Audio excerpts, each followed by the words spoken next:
kick to the gut. I like it. It's time! How you doing, my brother? It's Mr. Young. And it's foreign in the building. Bro, what do you mean by it's time? What time is it, bro? Well, it is time to talk about wrestling. So much stuff to get to. And in just a little while later on in the show, we'll talk about this week in wrestling, the AEW stuff, the WWE stuff. Ayo, so much tea. We're going to spill all the tea. But before that, we have to preview the upcoming Grapple Max live event. I know, right? Pro wrestling is finally live in Singapore. Once again, how excited are you for it? Of course, I'm so excited, bro. We've been waiting very patiently for local wrestling to come back. And, there's no better time. It's showtime right now, bro. Let's do it. That's right. Talking about Showtime, we have the one and only Showtime with us today to talk about not just the event that's coming about, but also what he's been doing for the past couple of years as well. Not Sting, Huh? Not Sting. It's Showtime, but it's not Sting, Oh, right, because it's time. And yes, it's Showtime. Showtime, thank you so much for joining us on the show today. Thanks for having me. It's been a while, guys. Yeah, it's been a long while since I've been here. It's been a minute. It's been a minute. So, okay, first of all, how do you feel finally dusting off the old wrestling tights and wrestling boots and all that? And we're getting ready to do a live event here in Singapore once again, appropriately named Fuck COVID. Oh, sorry, Fuck COVID. According to the poster, anyway. Yeah. But how does it feel for you to finally, get ready for an event live? No, it feels good. It's like, man, it's been a long time coming. All I can say, it's about damn time. Yes. By the way, it's this Saturday, the 12th of February. If you haven't gotten tickets yet, sorry, sold out. This thing sold out like almost instantly, did it not? Yeah, in 2 hours, in fact. It's the first time ever. Yeah. Bro, this one's sold out faster than All Out, bro. This one is like 2 hours. We didn't get tickets, bro. Yeah, we couldn't get. It is what it is. The appetite for some live wrestling is there, lah. But yes, go ahead. You were about to say something, Showtime. Yeah, fastest fingers first. Next time, use the fingers for something else, if you know what I mean.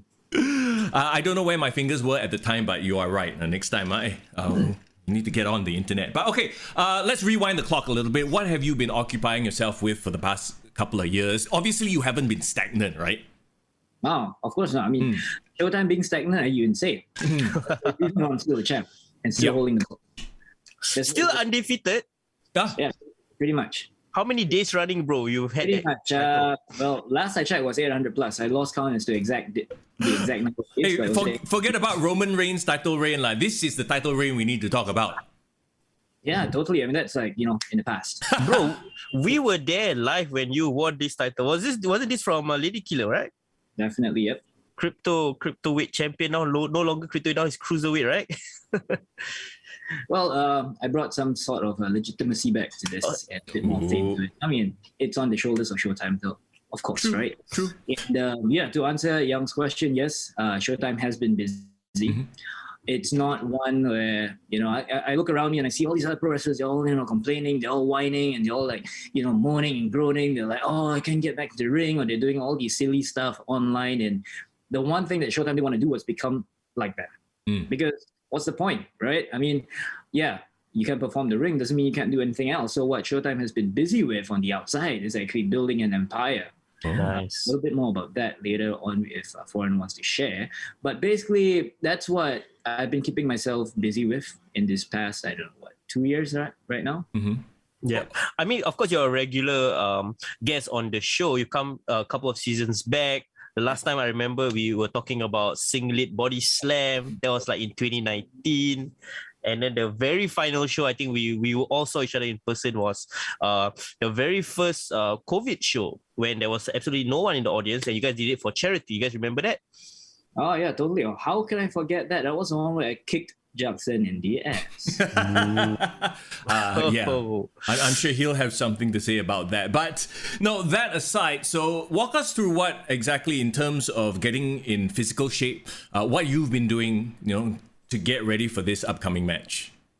Wait, so correct me if I'm wrong, Yang. You want me to spill all my secrets right now? Oh, I mean, what you can share, like the stuff that maybe you may or may not post on the social media. Just enough to, fill the appetite of those tuning in right now. Of course, don't need to give away the trade secrets lah. Yeah, well, one thing that Showtime has to say is that if you're not following him on social media, you basically don't have a life, because all the stuff that I'm doing in preparation for the match has been there. But in a nutshell, all right. In a nutshell, what I'm going to share is basically, instead of just going all physical about it, because everybody's like, oh, I'm going to diet, I'm going to up my ante in terms of training. Yeah, Showtime does that as well. But the one thing that Showtime likes to double down on and focus on is actually this. Because the thing is, Showtime always believes that, you win the battle in your mind, it's 80% done. And that's what I'm going to be doing next week, because I'm going to be up against a bunch of kids. Oh. Be up against a bunch of kids. Okay? Literally, they are kids. Yeah, literally. Yeah. It's interesting that you say that, because talking about the social media stuff, right? I pay attention to like the Grapple Max Facebook page, and I see like videos of them. Like I saw this video of John in like some sort of a Santa outfit during Christmas, doing running drills and everything. I was like, okay, but I don't seem to see Showtime on these videos. There's a reason for that. There's a really strong reason for that, because what's the point in trying to gain that kind of popularity? Like I said, they're kids, right? It's the first time, it's their first foray. They want to go out there, they want to strut the stuff, they want to swag, they want to earn their name, they want to put something out there and like, hey, this is me. So of course they're gonna do all those silly little gimmicks, like put on the Santa outfit and all that crap. Showtime has time for that, please. Yeah. Fighting words right there. Exactly. While John and Christian are doing all that stuff, Showtime is preparing. He's setting his game plan. Now, okay, it's interesting too, because you're talking about a game plan. How do you game plan for a tag team match where you don't know who your partner is? Or, Yes. or do you know who your partner is and you're not letting everybody know? Well, let's put it at a to-need-to-know basis. And for those lucky enough to get a ticket, you will see who my partner is. For those who didn't get a ticket, well, hopefully we get the show online and you guys get to see it. But if not, well, too bad. Next time, book the tickets. You see, like, he's playing mind games already. If you see what he's doing right now, because at this point, John and Christian, they have their X factor. They don't know who Showtime's partner is. So how do you prepare for somebody you don't know as well, right? Whereas I'm like, does Showtime know or does he not know? He's not showing his. It's like playing poker. You must be very good at Ban Luck this year. Man, you just had to ruin everything. Yes, I put my secret. Well, hey, I'm trying to analyze these things as we go along. I'm trying to figure it out. Like, Okay, poker face. let's approach this from a different angle. Okay. Like, Vel or Showtime, my dear, what are your initial thoughts of your opponents? Describe your opponents in as little or as much words as you want. I think one word I can say is, okay, let's give them a bit of face. I mean, I want to use one word, but let's give them a bit of credit, because these kids have been working hard. So let's see what they got. Okay, I know one of them has his eye on the prize. Ooh. I'm not going to mention who. And, yeah, he wants to rise through the ranks. And well, all Showtime has to say is, you know what? You want it, you can come get it. But the thing is, you got to work your butt off for it. Now, these kids they're talented. Don't get me wrong. They're talented. One thing they lack is experience. Another thing they lack is the mindset.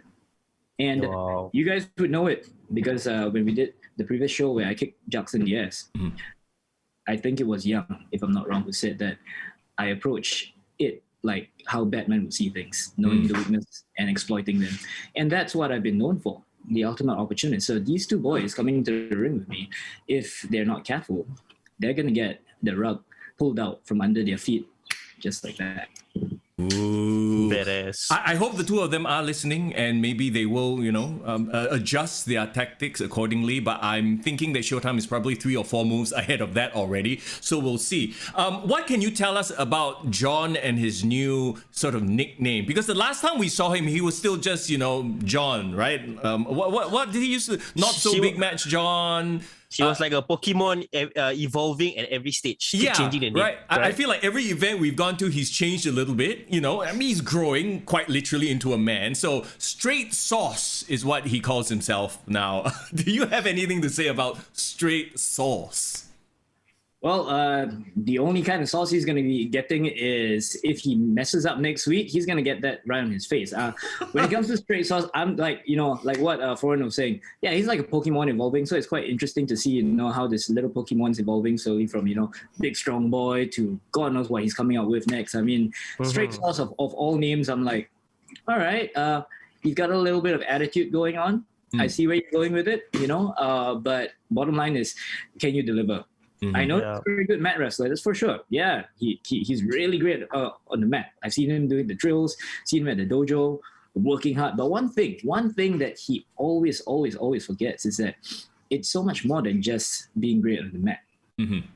When you're in the ring, Yep. it's everything. There's so much more going on. And the thing about this boy is that, well, I guess Showtime's going to teach him a thing or two next week.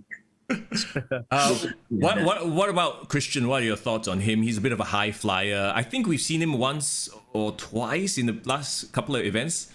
Yeah. But yeah. Not as much as we've seen John lah. Sure, yeah. Christian, well, from what Showtime has seen, this guy, he's got talent. He's got talent. He is flexible in all sense of the words. I've seen him do things that even would put some gymnasts to shame, to be honest, in terms of flexibility. I'm not sure what he does. I'm not sure whether he's human as well, in terms of how he does his stretches and his splits and God knows what he has there. But anyways, let's not turn this podcast into something that's above M18, yeah? So Christian, well, it'll be the official first time that he's going to see me in the ring. Aside from training, aside from practice, this is the first time he's going to see me. He's going to go face to face with me. And all I can say, Christian, is that if you are listening right now, you better bring your A game, because I know that little boy, Straight Sauce John Day, is going to bring his A game. And if you don't bring your A game, man, you're going to be It's so interesting because we are long-time viewers of Grapple Max, of course, and we've seen how John was, at one point in time, he was so-called the youngest debutant for Grapple Max, and now he is essentially a young man. He's almost thirst-trapping all over social media. Is it interesting for you as like one of like the OGs of Grapple Max to see the young ones flourishing or growing into their own? One thing that Showtime's all about is growth. And if you're not growing, you're not moving, right? Remember, we kind of spoke about this slightly earlier on when we talked about, what have you been doing? Have you been, just chilling, stagnating? A lot of people I see, a lot of others around me, they like to stagnate. They like to, what we call fall into their comfort zone. Now, comfort zone is not where Showtime lives, because that is a place where you are just going to go down. And this boy, a Straight Sauce John Day, I mean, as much as I'm going to give him a lesson or two next week, and I'm probably going to rub his face in the mat and make the mat one with his face, one thing I got to say, though, this kid has grown. And I'm curious and I'm excited to see where this path is going to take him in terms of, what he's going to be doing as a pro wrestler and moving on, so on and so forth. Now, in terms of, seeing all these young kids flourish, that should be the way, because if you're not moving forwards, you're stagnating. And if you're stagnating, there's no way to live life, guys. I mean, come on. The past 2 years, we were stuck doing nothing at all, right? Yeah. And if these guys are not being creative enough, if these guys are not moving and, getting out of their comfort zone, man, what's the point? Right. Yeah, that's really true. Yeah, that's really true. Well, I, for one, cannot wait for this tag team match. So many ththings at play here, John and Christian, up and coming. Showtime, the champ, with, question mark, TBC, to be announced. So if you're going to be there, you're going to find out, and we'll get to find out once that match happens. So let's, with you right here, Showtime, run down the rest of the card. Maybe you give us your opinion on some of the competitors as well. Maybe help us with the preview too, because it's been a while since we've seen these folk in action. So here we go, okay? There's also a graduation tag team match between Lady Killer and Sarah versus Sean and Nat. Whoa, the return of Nat. I haven't heard from Nat for a couple of years. So, tell us about that tag team match. Well, it'll be interesting because I've seen Sean in action in the ring. Okay, the guy's got heart. He's super excited, and the thing is, he's very passionate about what he's doing as a pro wrestler. In fact, if you follow him on social media, you'd see that this guy is super active on social media. Right? Okay. And he's really creative in terms of how he brings it forth, his character and stuff like that.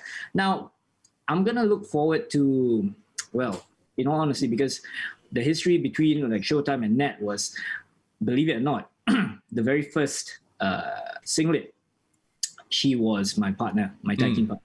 Wow. Okay. And it was years ago. Okay. And that girl's got spirit. Yeah. Without a doubt. She's got Yep. spirit. I've been her opponent once as well in the ring. And I must say that don't underestimate her because she brings it. She brings it. So I'm looking forward to seeing her coming back. I'm looking forward to see what, Sean brings to the table, because all these people are going to be potential candidates to, for Showtime to build something on the side. This is a big hint for you guys. In fact, I'm not going to say anything more, but Wait. yes. Build something on the side with some of these young talent. okay. What could that possibly mean? That's all you're going to get from me right now. Okay. I mean, he really means it literally by saying that he's an empire builder, I guess. Oh, okay. Interesting, very interesting. Yeah. And not forgetting, of course, Lady Killer is going to be in the match. My own mentor, my ex opponent, the one who I got the belt from. Yep. So he's going to be so-called the Master Yoda, who's going to dish out a lot of life lessons for these people. So it's a match which you guys would probably enjoy because of the fact that there's so many different styles in that match. And not forgetting, we got Sarah as well. So everything comes into play, and it's going to be a very interesting dynamic for you guys. Yeah. Sure. Tell us more about Sarah, because of course we are always very interested to know that there is more female wrestlers coming through, female young talent. Tell us more about her. I believe this is her first match as well. Yeah, definitely. And in all honesty, like because of the schedule, Showtime's busy. He's got to go out there. He's got to run his empire, and he's got to come back to the dojo every now and then. I've only seen Sarah like once or twice. I've been in the ring with her once or twice. Yeah. She picks up fast. She's very, very enthusiastic. You guys are going to be surprised because for someone like her, you might not assume that she's able to do the things that she's doing, but when she pulls it out, you're going to be like, wow, what on earth was that? Did she even do that? I mean, this is what I saw when I was in the ring with her once, okay?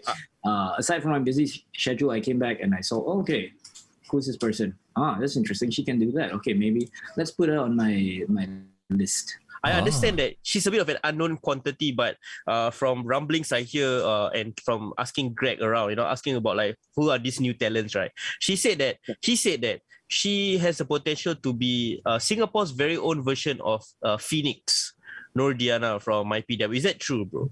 Well, I've only seen her twice, and Boss would know. Probably he would know her better because he trains her in in the dojo and stuff like that. So, let's see. The girl has potential, but let's see.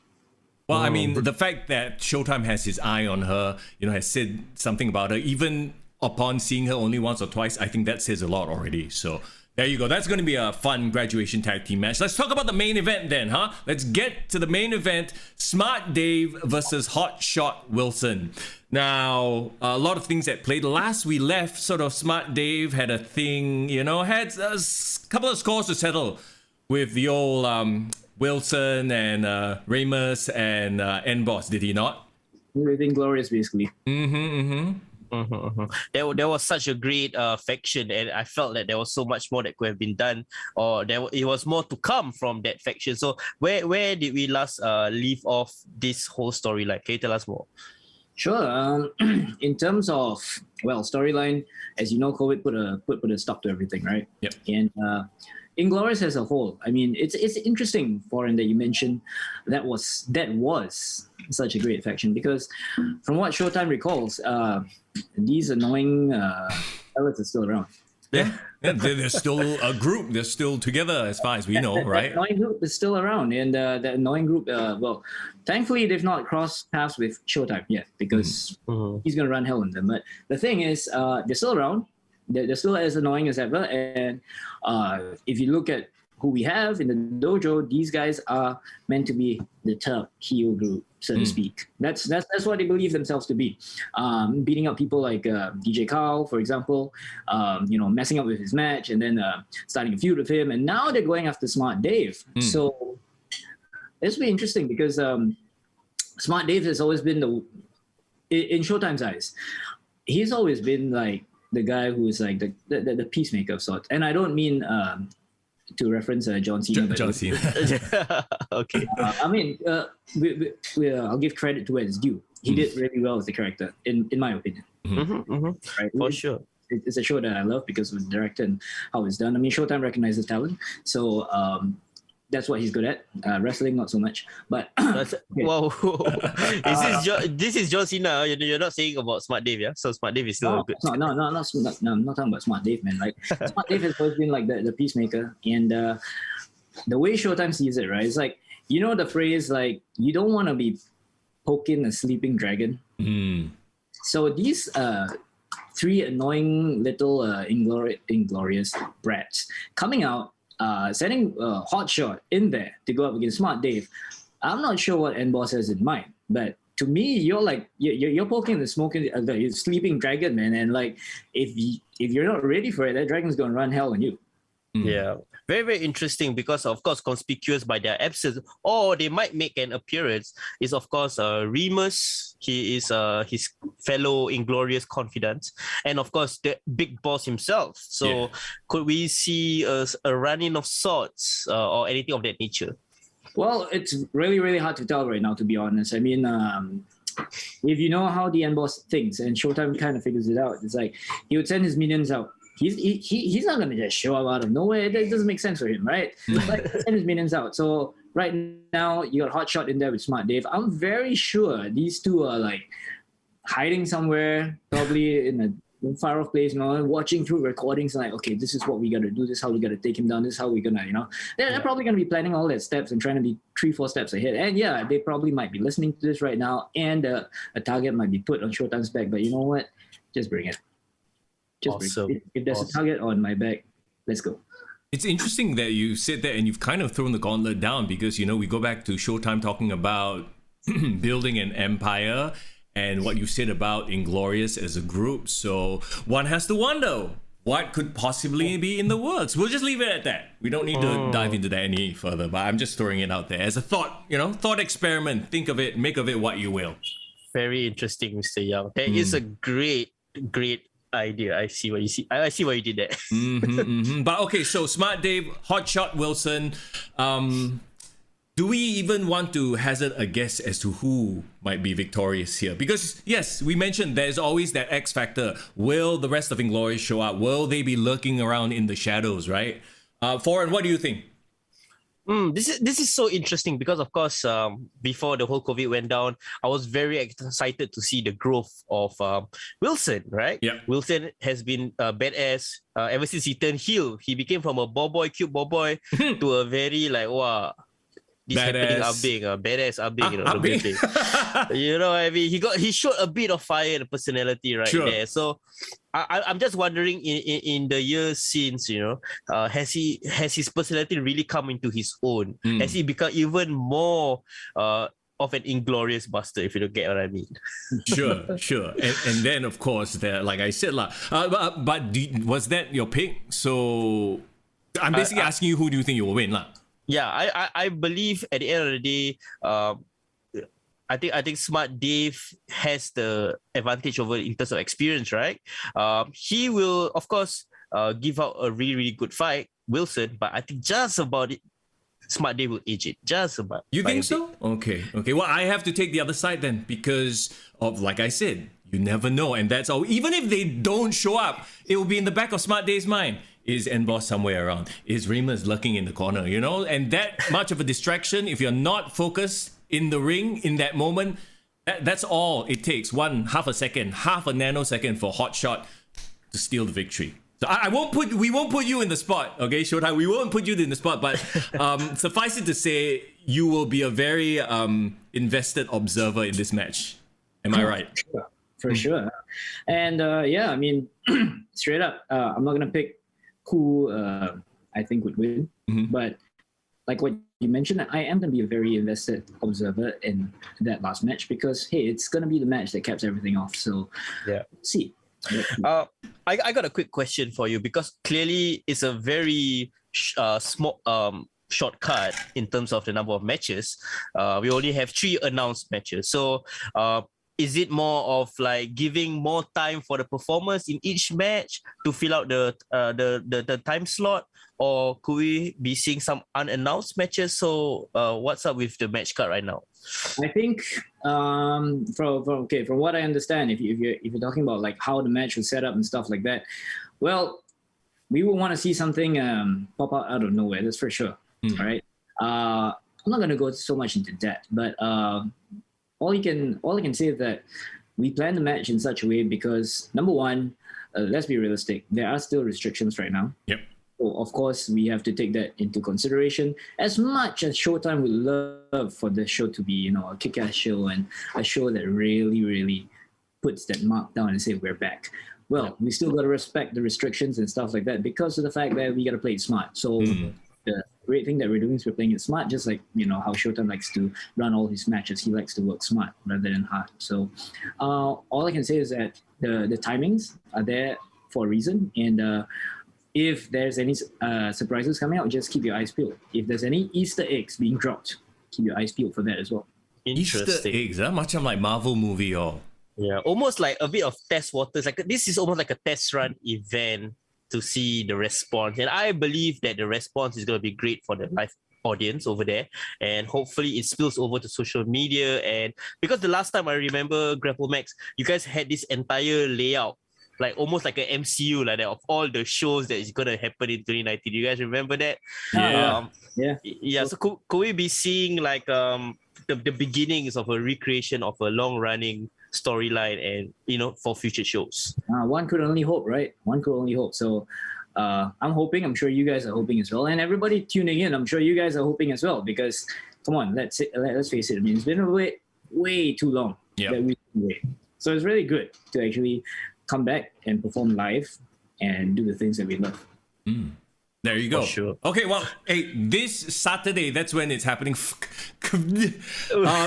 out, if you don't already have tickets, go and check out Grapple Max's social media for when they load the matches onto the social media platforms and whatnot, so you can watch the matches as well. Okay, let's very quickly dive into what you've been up to as well. I hear some rumblings about collaborations, about businesses, and obviously, apart from training and getting ready for the matches, what else have you been up to, Showtime?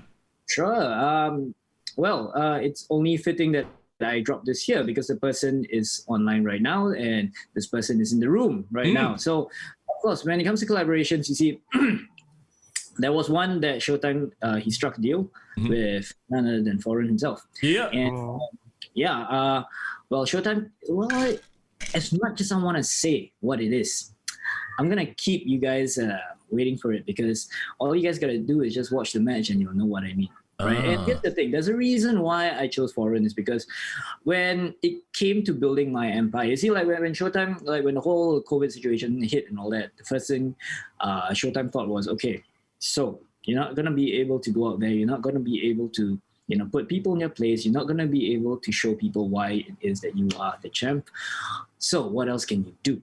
And that is when the gear started moving. That's when Showtime started putting the pieces together to actually build this entire empire that he wanted on his own. And he doesn't see himself like as a pro wrestler. He sees himself more as an empire builder, which is a fact, because that's what Showtime does on the side. So with Foreign, basically, Showtime actually chose him because he saw what he was doing in a couple of award-winning short films, internationally award-winning, by the way. And when I saw the whole vibe and stuff like that, I was like, yeah, I want that guy, because I only want the best of my team. Like, if I have subpar, it's not going to do Showtime justice. Come on. Very interesting, my brother. First of all, I guess I'm here to announce that Foreign is not all elite, but all in on Showtime. You know what I mean? You've bought into the Showtime business, huh? The Showtime brand. So yeah, it's very interesting because, of course, Foreign doesn't just love wrestling. Foreign is actually my moniker as a rapper, right? And of course, I'm all about wanting to contribute to our local wrestling scene. And let's just say Showtime gave me an offer I just couldn't refuse, if you know what I mean. I love this skirting around the actual thing. Like, it's so obvious, but you guys are doing this dance around it. Like, oh, we're not going to say what we've done, but it's like, only a fool wouldn't be able to see it at this point. Bro, the way you dance, Mr. Yang just now, a bit like Rene Dupree, like Fifi, the French tickler. Well, I'm glad you guys got to collaborate. And yes, I can't wait to actually see what the collaboration is all about. The only thing is, like, I'm like, it's too bad Foreign can't be there in person to, do it live as well, right? Well, you don't just have to wait to see it, you can't wait to hear it as well. I mean, like I said, skirting around the damn thing, but everyone knows what it is. Okay, very cool, very cool. I can't wait. Personally, I can't wait. Is there anything else you want to share in terms of what you've been up to in the past couple of years before we wrap things up here? Well, let's just put it as like, this whole podcast with you guys is pretty much to hype up the empire that's going to be built. So keep your eyes peeled because you're going to see things on social media that you've never seen before from Showtime, and you may be surprised. So if you are following Showtime on all his social media, you probably see hints of that being dropped like a few weeks, a few months down the road. And I don't want to spoil the surprise because, well, why reveal everything before it's even happened, right? So I'm just going to leave it as that. There you go.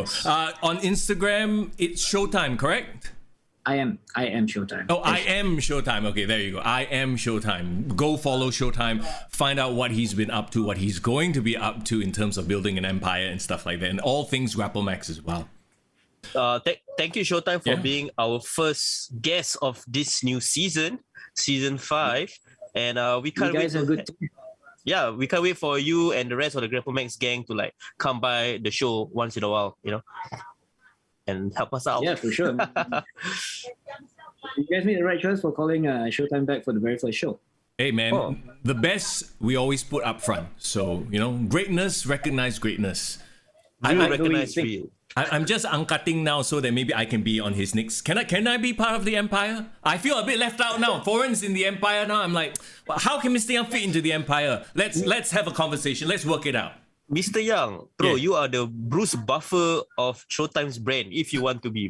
Can I be your Leo? Showtime! Showtime! Very good proposition, actually. We'll discuss more of it. Yes, let's take it offline, as business people like to say. Showtime, thank you so much for being here on the show with us here today. Thank you for having me, guys. All right, there you have it. Showtime was in the house and now it's just back to us. Once again, thank you so much for joining us here on the podcast on a Monday afternoon. It is a pre-recorded one because, we had to do the interview and we have things to do on this Monday. But I hope you guys are doing well over in chat right now. Thank you so much for being here with us. If you haven't already, do us a favor, hit like on the video, and why haven't you subscribed? You're watching, right? Subscribe to us lah, and check out all our other pro wrestling related videos as well. Yeah, man, you gotta show some love to our weekly Saturday videos, pro wrestling shorts. Our boys, we just put up first ever Elimination Chamber match, Survivor Series 2002. A look back at that iconic event. In case you're too busy to go back and watch the entire event and stuff like that, just check out the highlights. They're really, really cool highlights as well, right? And we sort of, paint the whole picture for you as to how it went down as we go closer and closer to this year's Elimination Chamber that's happening in Jeddah, Saudi Arabia. And, in the next couple of episodes, we'll most likely review that event, right? But talking about all that stuff, before we get there though, hey, we have a Patreon page. Let's very quickly mention that whatever amount is comfortable for you, hey, we would love for you to show us your support, okay? At any tier that is comfortable for you. Yes, of course. And if you feel like you still want to be part of the community, we also have a Discord. The Discord is popping almost every day. Somebody is just sending us links or random stuff, whether it's from WWE, AEW, local wrestling. It's fun. It's a fun place, and it's a safe space for wrestling fans. So please join us there as well. Did you Joe Gacy us? just now? Yes, I did indeed. But yeah, and the Discord is absolutely free as well, by the way. So the link to the Discord is in the description. Join us, come by, say hi. There will always be something to talk about in the world of pro wrestling. And talking about the world of pro wrestling, okay, here we go. A lot of big news this past week. We won't go through every single thing that happened, all right? But okay, what stood out for you on Monday Night Raw, if anything stood out? Okay, I mean, of course, one thing that stood out was they've really confirmed the lineup for Elimination Chamber or whoever that is going to be facing Bobby Lashley for the WWE Championship. And my boy Brock Lesnar, very greedy. Yeah, okay, so... What's up with that? Here's the thing. Is this just like lazy booking in terms of, oh, we're just going to shock everybody by having him get his title taken away from him, but he'll win it back at Elimination Chamber? Like, are they going to do Bobby Lashley dirty like that?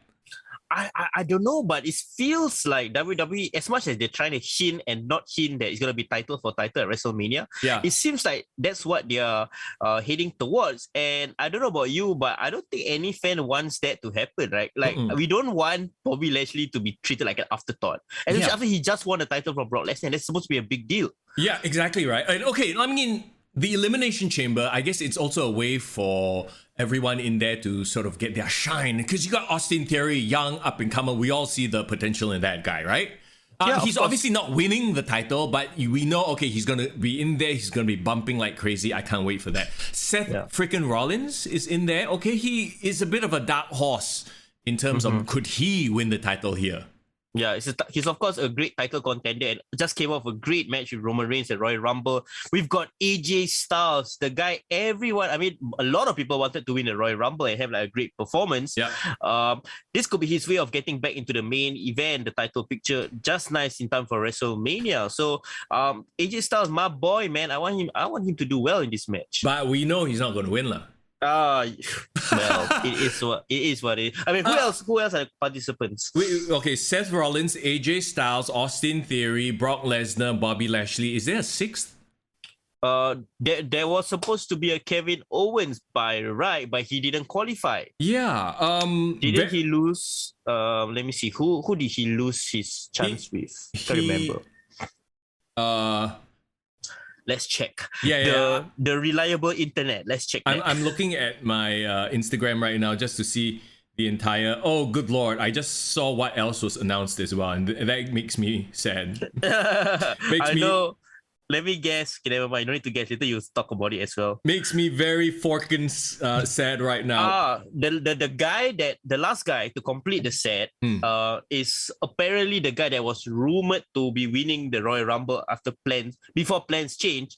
Riddle. Oh, yeah, Riddle's in the match. Yeah. Hey, actually, it was very weird on Raw. Didn't they have face versus face, heel versus heel to qualify for the Elimination Chamber? Yeah, a lot of weird permutations. And one guy, I have no idea why is he not.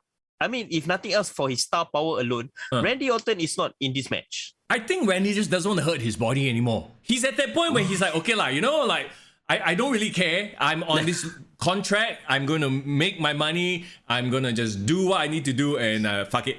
I'm not going to hurt myself in the Elimination Chamber. You know what I mean? The era of him sort of putting his body at risk is kind of past. He's smart enough of a businessman, I feel, at this point. Nobody's going to replace his spot. You know, he's Randy Orton. He has the name value, so he doesn't have to go and hurt himself. And he knows he's not going to be winning the championship, so fuck it lah, no need lah. Bro, I don't know about you, bro, but honestly, I think between Riddle and Randy Orton, the thing that makes RK Bro popular is Randy Orton. It's not really Riddle. I mean, Riddle is just the guy that people just laugh at and goof off around. But do you see every time they have like a tag team match, it's always the heater spot is always Riddle, and then the part where it's a comeback spot is always Randy Orton, and everyone just goes crazy for him. He remains as popular as ever even until now. I just very quickly want to mention that is this the first time a barefoot wrestler is going to be in the Elimination Chamber? I mean, how many wrestlers actually wrestle barefoot? Actually, nobody, right? If you think about it, like, I mean, I'm sure there have been a few random, like, quote unquote martial artists, but in recent times, it's only been Riddle, and I just hope he doesn't get his toes stuck in anything, okay? That Elimination Chamber is quite a brutal contraption. Yes, yeah. I mean, like, previous times probably an Umaga. Yeah, Umaga. There you go. And of course, going way back, this is like 80s already. Is who's that one Von Erich guy who always wrestled without his feet? The one that's still alive, lah. Without his feet, you mean his shoes? Oh, without his shoes, yeah. Leaping Kevin Von Erich. It's the one that never killed himself, lah. The remaining one. I don't know. That might be before my time. But anyway, that aside, so obviously when you look at that, the roster in the Elimination Chamber, only two names come to mind when you talk about winners, and that's Bobby Lashley and Brock Lesnar, with Seth Rollins maybe in that dark horse category. I don't see any of the others even standing a chance. Yeah, because I feel like Brock Lesnar clearly doesn't need this. Like he's still gonna go on to face Roman Reigns regardless, right? Yeah. I feel that the only way, if Brock Lesnar wins, the only one that benefits from it is just Brock Lesnar. Like everyone else is gonna get affected. Bobby Lashley is gonna lose the title for no reason, completely gonna destroy his mystique, and it's such a waste because he's being built up quite well, this past year. The problem is, why do you want to put Brock Lesnar in there then? Now you make Brock Lesnar look bad by not having him win, because he's supposed to be this beast, the destroyer, the beast incarnate, right? You put him in there, they have a back and forth match, but he loses? What? Because Paul Heyman or Roman Reigns screw him again? That is the only way I can see him losing. So okay lah. So 2 times in a row you get the exact same outcome. A bit repetitive, no? I wouldn't mind that happening if it's done in a creative way. Like I feel like maybe now that apparently Paul Heyman is back aligned with Roman Reigns, right? Roman Reigns is just going about just screwing with Brock Lesnar at this point in time, like playing the mind games. So he purposely, like every chance he get, he will choke him lah, like send the Usos down. Do something lah. You know what I want him to do? I want him to do what Shawn Michaels did in the Elimination Chamber in 2010. Do you remember what happened? Vaguely. It was like the heavyweight title. It was Chris Jericho and Undertaker. They were the last two. But then this was the point where HBK was obsessed with getting to WrestleMania, right? So he actually appeared from underneath one of the cage grating. Yep. He came out, super kicked this motherfucker, and basically caused him the title. He caused him to lose the title. So I think that's the best way. Like probably a Roman Reigns appearance from underneath the chamber, drag him down to hell or whatever it is. Just get him out of the match. Okay, so you're calling a Bobby Lashley retention. Alamak, we macam like doing a preview for Elimination Chamber already. Yeah. We are still a few weeks away from that. So early predictions. The funny thing is they've already announced most of the card, and I guess they have to because they need to. And we've talked about this before, right? Like the Saudi Arabians, like the princes or whoever is footing the bill on this, they're like, hey, why have the cards been glorified house shows? We want real proper angles and proper matches. So WWE like, okay, take. We want your money, so let me give you the legit matches. So now, do you want to jump? Okay, actually, let's not jump. Let's continue on the thought of Raw. Anything else other than Ronda Rousey showing up and basically teasing her choice would be on SmackDown? Yeah, so that's interesting. I mean, I guess we can talk about it in a bit. The women's, because Becky Lynch has an opponent for Elimination Chamber. This is what they wrapped up Raw with: Lita versus Becky Lynch at Elimination Chamber. Interestingly enough, not at WrestleMania. Huh?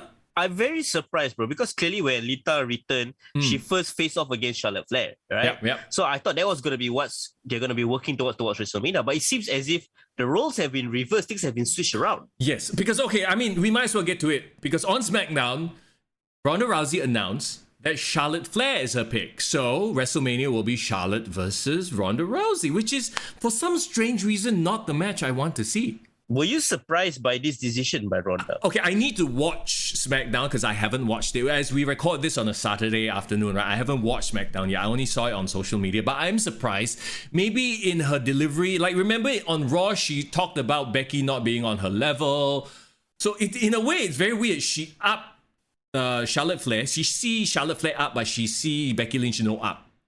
Okay, it's very interesting because I was very confused by the decision, but I actually managed to watch the entire Raw segment. Yeah.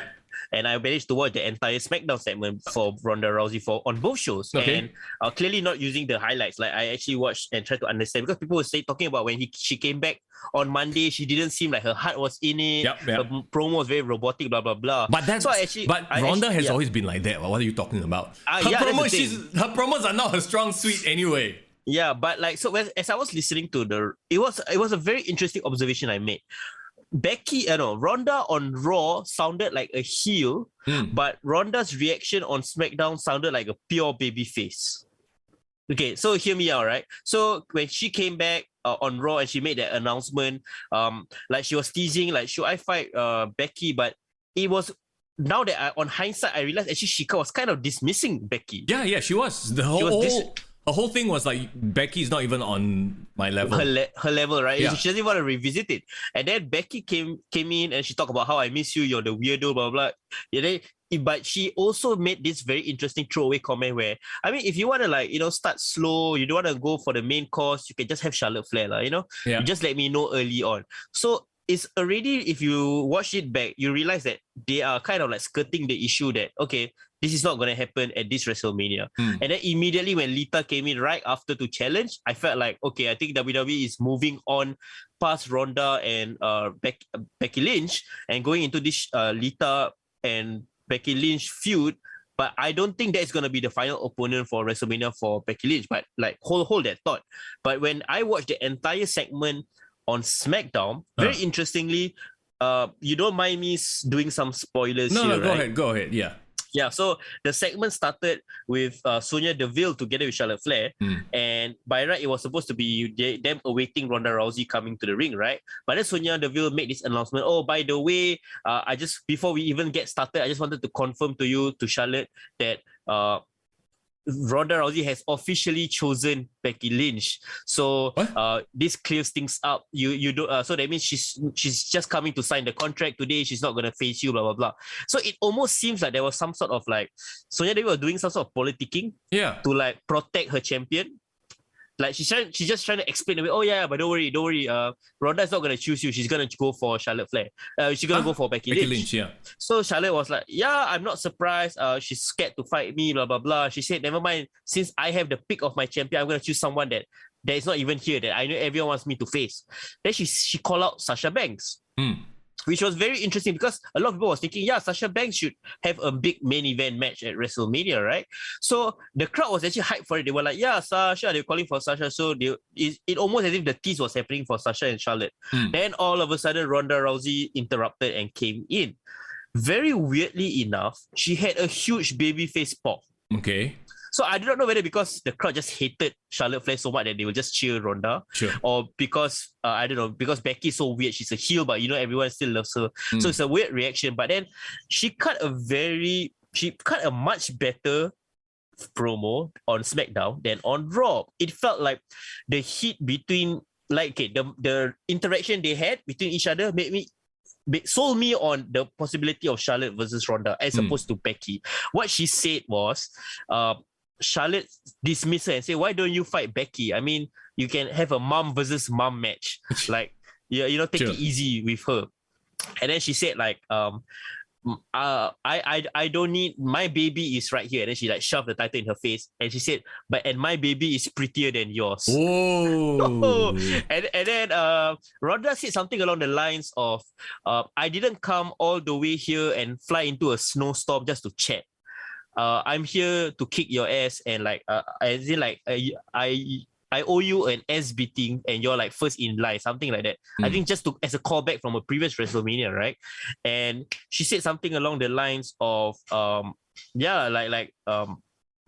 want to show my child, introduce my child to our family business of kicking ass. So she's clearly doing it she's bringing the fact that she's a mother and she wants to show that that this is what she wants to do. So it's almost like that they are placing her as a baby face opposite Charlotte, but she was acting as a heel on Raw against Becky. Very, very interesting dynamics. I don't know. I guess I have to see the segment to judge for myself.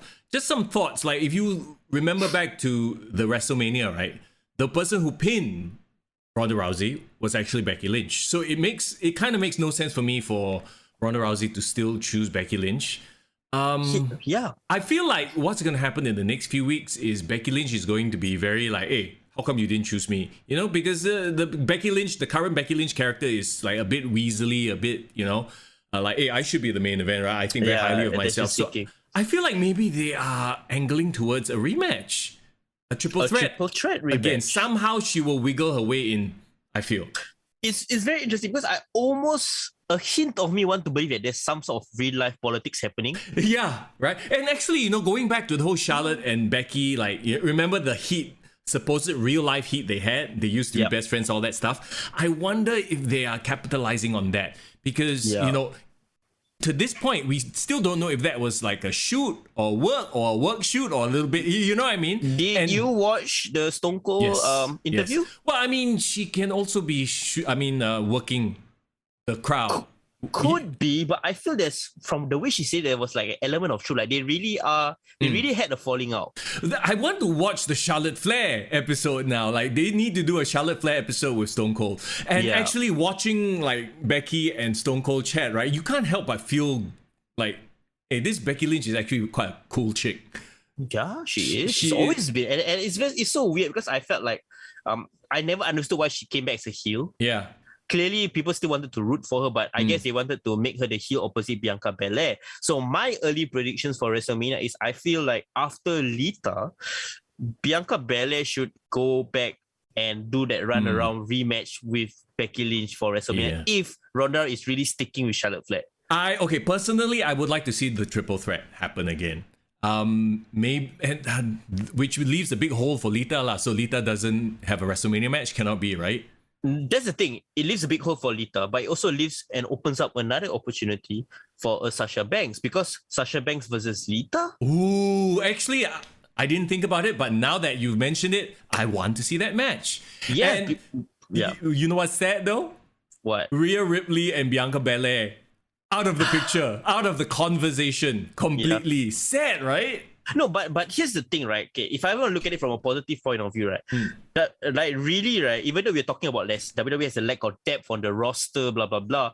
But if they so-called combine the roster together, right, they have 6 potential main event women that they can like circle around and do a bunch of combinations. Like they have, of course, Charlotte, they have Becky Lynch, they have Sasha Banks. Now Ronda is back.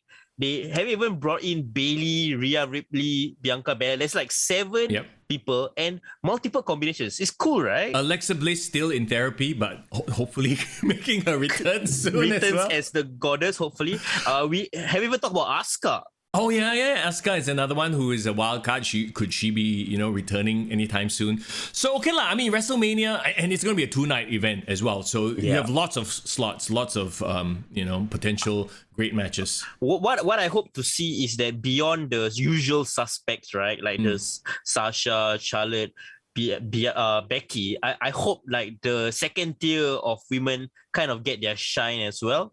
Okay, I'm going to say something that a lot of people are not going to like to hear, but just by watching the product currently and seeing the trend of where WWE seems to be headed, I feel like their big events are reserved now for the big names. Don't you feel that way? Because it feels like, it's all about the big names and the money making matches. Like, that's why we're not seeing Rhea Ripley getting pushed. That's why maybe she'll get her shine later in the year when it's not WrestleMania season, when it's not Saudi Mania season, But right now, it feels like for the big time matches like a WrestleMania, no, let's bank on the big names that they've only managed to get, like Brock Lesnar, like your Ronda Rousey. And that goes back to the entire booking of the Royal Rumble, But that's... Yeah, but how can you not look at Rhea Ripley and don't think there's like a star? Even if you don't know anything about her, clearly there's no book. The booking sucks. But if you look at her, shit, they can mold her into a star anytime. Why the hell is she not being, it pushed? seems like they are no longer in the star making business. It's if you hit it big, then okay lah. But beyond that, we don't know what the fuck. Like, doesn't it seem like that in the WWE right now? Yeah. But of course, like there have been some that have kind of risen above. I believe Bianca Belair has become a star in the last 1 year. Yeah. And she deserves all the attention she's given. Despite being booked incredibly poorly. Like, we all know Piper Niven Doudrop can be a star given the right booking. It's just, we're just going to anyhow throw her here, throw her there. Eva Marie left, now she become solo heel. Like, huh? Yeah. It's very funny because I think there was an interview on after the bell or something like that where Dewdrop talked to Corey Grace, right? And she talked about how she wanted to be different from the rest of the female wrestlers on the roster. Of course, she looks different, and she said she took inspiration from people like Bull Nakano, people like not necessarily physically beautiful women, but they always had a spot on the roster, and they were very interesting. And I just thought to myself, like, even if I don't know anything about a girl named Bull Nakano, I just think to myself, wow, that girl must be pretty badass and scary. Yeah. But then I hear a Dewdrop. Get it? She dead on arrival with that name. At least Piper Niven was like, okay, all right, it sounds like a cool name, right? But no, fucking Dewdrop. She needs to get rid of Dewdrop. One promo will do it.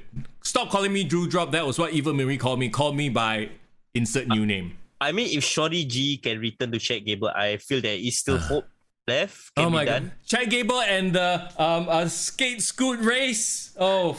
Yeah. That's your sports entertainment for you, lah. I mean, if they get to shine a little bit more, I'm all for that. Very interestingly, Randy Orton wasn't on the show, right? And then someone was talking on the comment section saying like, oh, he was so pissed off that he got treated like shit in his hometown. He decided to stay at home. He didn't want to go for Raw. Yeah, and then they were like, oh, you have to do a skate scoot race. He's like, nope, I'm staying at home. Fuck that shit. I'm just saying an extra day at home. Fuck that shit. Well, okay, so that's Raw, SmackDown. NXT is building up. They're building up Braun Breaker, so interesting things to come. A lot of new faces as well. Like NXT is like half of it is like your established new. It's weird to say established new guys, but that first crop of NXT 2.0. Your Tony D'Angelo's, your Grayson Waller. Braun Breaker, and then there are a whole bunch of new guys as well that they're trying to inject in there slowly. Dante Chen, let's go. Dante Chen had a backstage promo, very interestingly. I like that they're utilizing him in different spots. So like one time he had a on-screen promo right before he fought with Duke Hudson, and now he got a backstage promo. I hope next week he does a video from catering or something like that. And just get on the show. Interestingly enough, you talk about like their social media. There was a social media exclusive where Dolph and Robert Roode ran into, was it Braun Breaker? No, LA Knight. LA Knight at first, yeah. Backstage, right? So there was hints and mentions on NXT that Dolph Ziggler might just show up on it. So maybe, like, do you notice that they've been doing a lot of cross-pollination? First AJ Styles, now Dolph Ziggler will jump into NXT, have a few matches with somebody. So I think it makes sense, lah. It makes sense because both shows are on the USA network, right? Yes, exactly. Yeah. So you would recognize, and it is a way to bring up NXT's ratings as well, to have an established star. So I only see good things for that, to have the veterans working with the new guys. So I agree. I don't mind because most of these guys like Dolph Ziggler, they are underutilized anyway on Raw. Yeah. Send them to NXT, give them the revival or give them some rub in a different environment. Why not? The revival? You mean the FTR? Yes, clearly that was it. Case, right? Okay, let's talk about Dynamite then. Dynamite, I mean, we had the interesting sort of proposal, shall we say, from Bryan Danielson to Jon Moxley. What do you think about that? I like it, bro. When I was listening to, of course, I didn't expect the promo to go that way. Clearly, at the beginning, I was like, okay, they're gonna have a rivalry, and that would be great. Yeah. But then, right, I believe this is even much more of an intriguing option because remember what Bryan Danielson said? Yep. He said on the mic, the crowd might not like me, but I know they like what I'm saying. Yeah. So I mean, here's the thing, right? Bryan Danielson obviously knows what he's doing. He's enjoying the hell out of it. He's smart. But he's smart to both the fans and to the business as well. Like, like when you look at the WWE, they come across as they are smart to the, how do I put it? Like, they might know what the internet, what people are saying, but they just ignore. We want to do our own thing, right? Yeah. Then Bryan Danielson, he knows, he addresses it, but fuck you. And he uses it as fuel to push along his storylines. Yeah. I felt like that's something that Triple H used to do. Yes. But the way Triple H use it is in a way like he kind of like shit on this internet smug. Yeah. But I feel like Bryan Danielson does it in a more cerebral way where the internet sparks get even more excited. Yeah.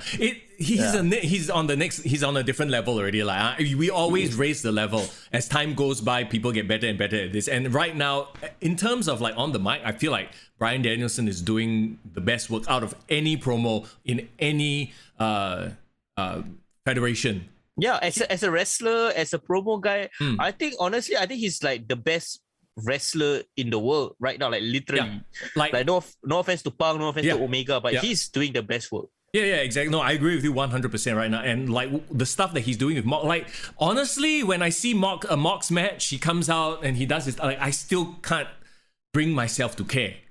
Like, okay, this guy again, you know? Like that's what Mox has done. But now with Bryan Danielson, I'm like, oh shit, I'm intrigued. And then and to Mox's credit, he played as if like he was interested. Like, I hear what you're saying. Let me think about it, you know? So now we have that, stay tuned next week. Will Jon Moxley say yes to Bryan Danielson? Yeah, and you know what? I just thought about it, right? Do you think, bro, that this could be like the start of like hear me out, like a NWO-like faction in AEW? Where you think about it, like this established former WWE stars, they want to run this place the way they see fit. They want to take the business to where they think that they can take it, and they're gonna take this bunch of like undercuts to be part of their vision. And think about it, he seems like a bit like a Scott Hall, Kevin Nash situation, right? Yeah, and to build them up, like he mentioned Dante Martin, a bunch of like the young guys, right? I want like, and see, this is the beauty of that promo he did. It's making us think. It's making us salivate. As much as I want that to happen, I don't think it will. I think this is just an indecent proposal. Moxley being the character he is, he'll say, fuck you, I'm a loner, don't mess with me, and then they'll fight lah. They will have like, and then Bryan Danielson will be like, oh, but you know, see, I offered you don't want to join me now, I have to beat you up. That's the storyline that's going to play. I feel like that is where it's going. But to Bryan Danielson's credit, he made me interested in this feud, even though I know exactly where this is going. But bro, the more interesting thing to do is to run with this shit and become the two-man power trip. Yeah, like it would be lah. I agree. I agree with you. I want to see that happen. It would be amazing, but I don't think it will. Okay, hear me out. Here's a very radical idea, and I don't think anything has been done in pro wrestling to this level. What if they do agree to work together, but Bryan Danielson stays as a heel, Moxley stays as a face?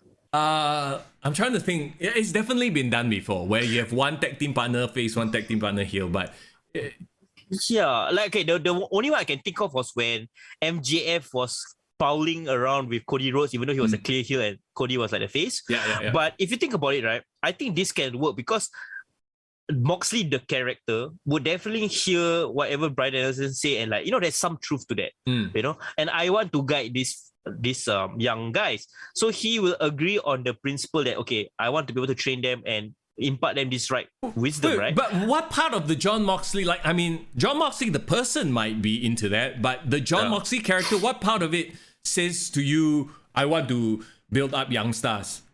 I don't see it, bro. I don't see it. Like, Jon Moxley, to me, is this wild man. Like, why would he give a fuck about the young guys? But because, like, I felt like after he cut his promo when he returned from his rehab stint, right? I feel like he wants to be able to, like, not say do whatever he wants, but he kind of wants to create this legacy for himself now that he's back.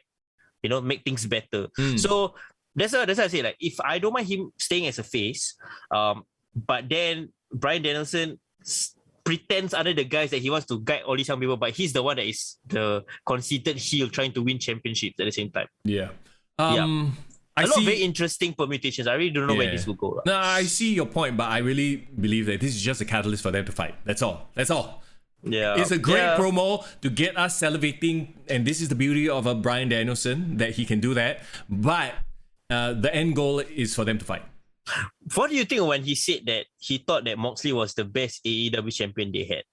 Obviously, he's buttering him up lah. Like, his character is buttering him up. So yeah. You know, that's what I saw it as. But I was thinking about it. But who do you think was actually the best AEW champion that carried the belt so far? Honestly, I would say Chris Jericho, only because it lent legitimacy to a title that was brand new. Without a Chris Jericho, it would have been like you know. So Yeah. I would say Chris Jericho. Okay, very interesting. Yeah, I was thinking about it because I felt like every single reign had good things and had bad things. And I can't really give you a clear winner, like who was like hands down the best. But we know who's the worst. Even though Bryan Danielson said it was the best, no. No. As in like the worst out of the four, I still think is Hangman. Hangman's like not doing shit. Oh, right. Well, I mean, the thing is, Hangman still has time, right? Yeah. Okay. To turn it around. Okay. To me, John Moxley was the worst. Oh, okay. Yeah. I don't think he's gonna turn it around doing a Texas death match with Lance Archer, but hey, whatever lah, you know. Yeah. Okay, let's and this is the thing. Like, what he cut a promo, did he not? I don't remember much about what Hangman did. Oh, he called out Lance Archer, and Lance Archer beat his ass. Remember? Oh yeah. Great. Who gives a shit? But that's the thing, like that's like a middle of the card feud, and like it's not even the main event. It felt like a very forgettable thing. But it's supposed to be for the world championship, so it's weird. Exactly, which is the problem with a Hangman Page right now. He's the world champion, but it doesn't seem like he's the world. There's so many more like interesting, better things happening around him. You know what I mean? Yeah, I don't know whether it's because Tony Khan is not really highlighting him to the best of his ability, or like you said, it's just the cream rises to the top. Yeah, it's just other feuds are just much more interesting. Yeah. And see, that's the problem. We've gone through this. I don't want to say I don't want to be the broken record. That's like they should have dragged out this Bryan Danielson thing longer. But whatever. Okay. We didn't have Cody, did we? We didn't have Cody, but we had another Rhodes. We had the wife. Objectively, can I say this without sounding like a creep? No. Please Brandy do look hot though. Woo! Brandy goddamn bulldog. Well, whatever. I mean, she looked amazing, and then Paige Van Zandt looked amazing as well. So I think, like, as much as nobody wants to see this match, I want to see, like, just see them. Just admire their beauty together in the same room. Does that make sense? No, it's fine. No, I admit it. Like, Brandy is a beautiful black woman. She's a beautiful woman. Period. Yeah, and like of course, I guess Cody is a good-looking white man, so they have the best multiracial baby of all time. Oh so, yeah, no, but like okay, this feud, this like, does anybody really care to see them fight? Okay, the only thing I want to see out of all this is Paige Van Zandt signing full-time with AEW, because we did a poll. It's a unanimous landslide. Like really, everyone wants to see her part of AEW, and she's so young, and people keep forgetting she's young. Could PVZ be the next Ronda Rousey? Because I mean, she has the bare knuckle fighting, UFC, MMA background, right? So she could be AEW's version of a Ronda Rousey, and well, and if she's like a full time, she's younger as well. You know, she doesn't have like motherly duties and other things to pull her away. They could be building the next big star to face Britt Baker somewhere down the line. Yeah, that's definitely a great point. What was her record like in UFC? Like, how did she do in her MMA career? Is she pretty? Look, man, look. Let's be real here. There were two people in the UFC in this era. I forgot which year, right? But they kept pushing Sage Northcutt and Paige Van Zandt. But then they kept losing. Sage wasn't. I mean, she ended up in one championship or something, right? Sage Northcutt ended up in one championship, and even in one championship, I think he lost. So anyway, whatever. I mean, this MMA world is very like, oh, you have one bad moment and that's it, you're gonna lose, right? Yeah, I mean, was it like the last like very pretty girl but can really back it up in the ring was like Misha Tate. Like Misha Tate was actually legit, right? Yeah. But like.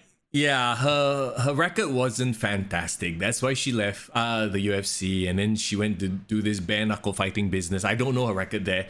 I haven't been, paying attention to that. But yeah, why risk your face, your health doing bare knuckle fighting when you can come in here and work and make probably as much, if not more, money from Tony Khan?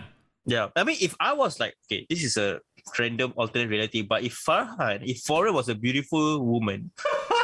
Oh, you know I can't get that out of my head now. Yeah, and I love to look pretty, but I also want to come across as a badass. Isn't pro wrestling like the best spot to land in? Because first of all, you don't get beaten up for real. I mean, you suffer some pain, sure, but you don't get beaten up for real, and you get to look good and you get to perform. Like, isn't pro wrestling the best landing spot for beautiful girls? Yeah, sure. I don't know about the way you just put it, but okay. I mean, that's the whole point of the Diva Search back in the day, was it not? Yeah. And I think there will always be a demand for beautiful women fighting in the ring. No matter, I mean, we're of course living in a very progressive world right now. I'm like, this is the road to foreign cancellation. No, wait, relax. I will be able to get myself out of this hole. Wait, like at the end of the day, right? Like, the talent is there, but I believe that, like, for someone like Paige Van Zandt, who, let's say, like you said it yourself, doesn't have the best career in fighting, right? But she still wants to remain in the spotlight and be seen as a star. Pro wrestling is like the next best thing for her. Oh yeah, exactly. In fact, it might be the best thing in terms of, like, you're not actively getting hit. Like what you said, you know, obviously there are downsides to every job, but like, you're not actively going out there and risking, you know, a head kick, a punch to the face. Unless you're going in there with like Nia Jax, then that one different story. She might accidentally punch you in the nose, right? Oh my god, you need to slide in that Nia Jax burn for me. I had to go there. Hey, Nia Jax was the one who made Becky Lynch, okay?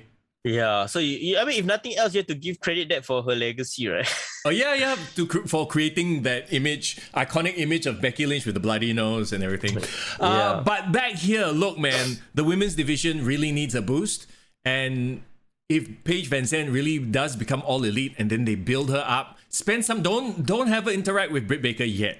Because the last thing you want to do is immediately put her in. Then we'll get a do-drop Becky Lynch situation where the opposition is just not ready. Not at that level. No, have PVZ just run roughshod over whatever weak-ass division you have, and Britt Baker doing everything she can to duck it, and then finally have them meet. I think that's the way. Yeah, I mean, let PVZ go for the green title. I mean, when I say green, the mid-card women's title, the TBS title. You mean that bitch show? No, she doesn't need it. Honestly, okay, and you know what the dumbest thing is? What? It seems like the TNT title is always being defended on TBS, whereas the TBS title is always defended on Rampage, which is on TNT. Sometimes I keep forgetting that the main show is Dynamite when she's on TBS, but usually the main show is always in TNT, so it's like balik a bit. Okay, yeah. So anyway, that nonsense aside, right?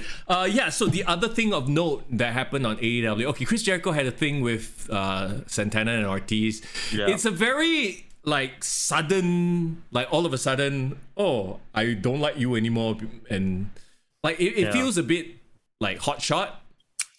Not Wilson, not Hot Shot Wilson. Not Hot Shot Wilson, but yeah, you know what I mean? Yeah, but it's so weird because I feel like I know they're writing their own scripts and promos, but then Chris Jericho compared himself to Kylie Jenner. Yeah. He called himself the influencer. And I'm like, what?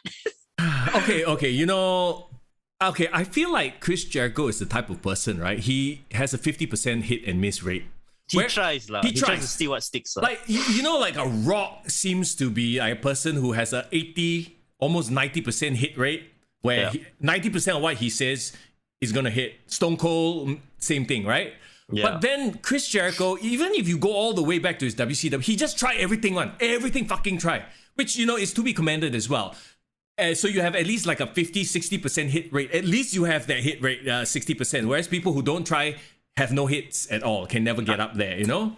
I mean, just look at 2016. Like, for every list of Jericho Drink It In band, there was Rooty, Tooty, Booty. I mean, you get it. I get it. Yeah, hit or miss. Yeah, he tries it. So now he's trying some new thing because his whole reputation, he evolves a lot, which is great, but also a bit like, okay, what the fuck are you trying now? Like this. Yeah, I mean, he clearly seems like he's trying to take credit for, like, you know, I've put a lot of people on the map in AEW.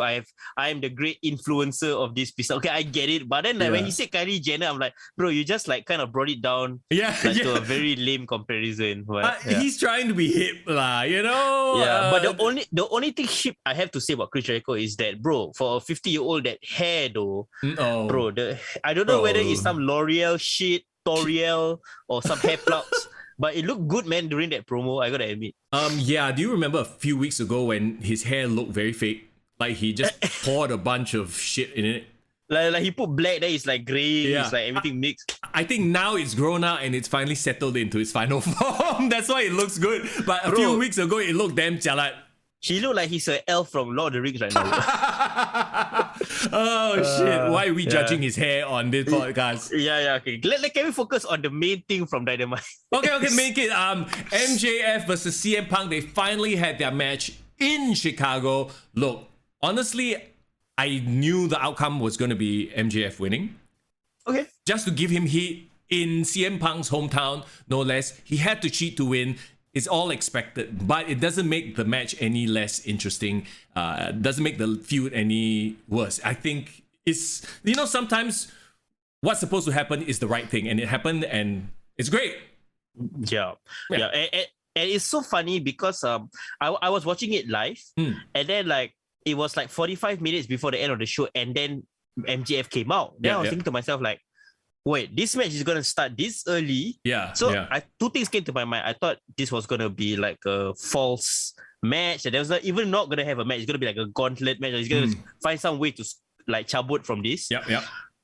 Or they are really gonna have a fucking 45-minute 1 hour match, and I'm like, really? So I don't know. What's your thoughts on the match overall? I mean, They told a story. Look, it's CM Punk, it's MJF. I think MJF is a bit of a throwback as well. We go back to MJF versus, remember, Darby Allin? They had a really, really good match. MJF is one of those guys right now, though, that can do just about everything. He can do it in the ring. He has it, Yeah, I agree. He, like you say, he's one of the new generation guys that seem like an old school wrestler.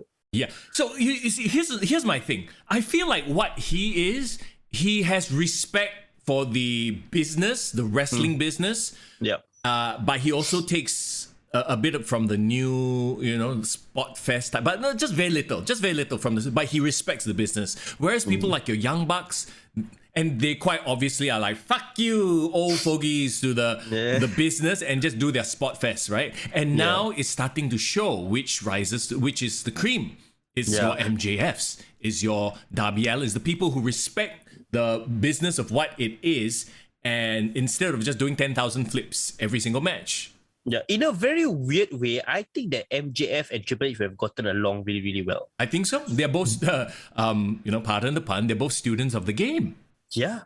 And I feel like it's so weird because I never thought of CM Punk as like a old school wrestler, like respect the business kind of guy. But actually he does, because I've been watching his matches, right? Have you realized that he's been paying a lot of homage to Bret Hart in his matches? Yeah, absolutely.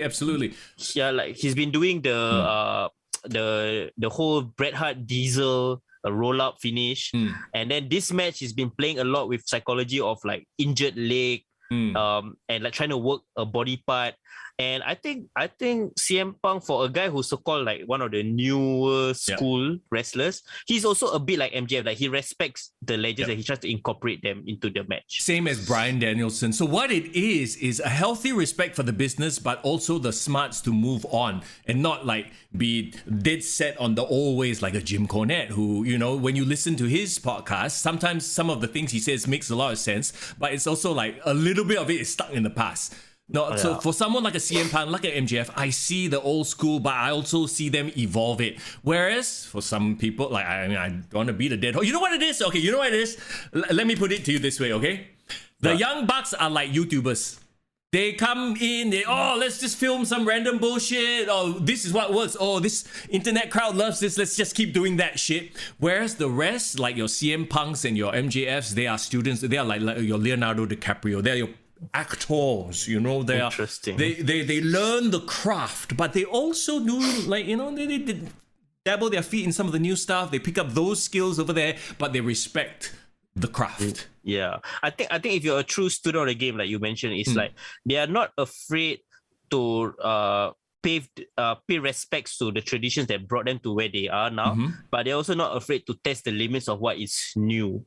Like you can't like just straight away create something new, because wrestling is there is a history to it, and I think the history is the thing that makes it interesting for long-time fans. Because if you've been watching for so long, you want the callbacks, you want people to. I hear about this, I hear about that. It's not even just the callbacks as well, just about how to build a match. When you watch sport shows like where everything's just a spot after spot, why is it that people sort of just sit on their ass and don't care after a while? It's because we've seen 10 different flips already to a point where, like just another flip law. And how do you build upon that? You have to do a flip from a higher spot and a higher spot and a higher spot, and you're killing yourself. It never ends, right? Yeah, whereas these old school guys, they had to maintain their, physical body and just wrestle over and over again. So they built it up from something like, Okay, I give you a good example. Like, this entire match was built around psychology and injuring a body part, right? The leg, right? That's old school. That's like the wrestlers from old do that all the time. But then I must say, and correct me if I'm wrong, I think the most innovative thing that they did was they did a false finish, right? Usually, isn't it like when a heel does a false finish and they won, and then the referee restarts the match? It's always the babyface that wins in the end. Yeah. But I don't think I've ever seen a heel false finish and they supposedly won, and then they win again. That's a very good point. Has that happened before? I don't know. I can't tell you if it has, but that's a very good point.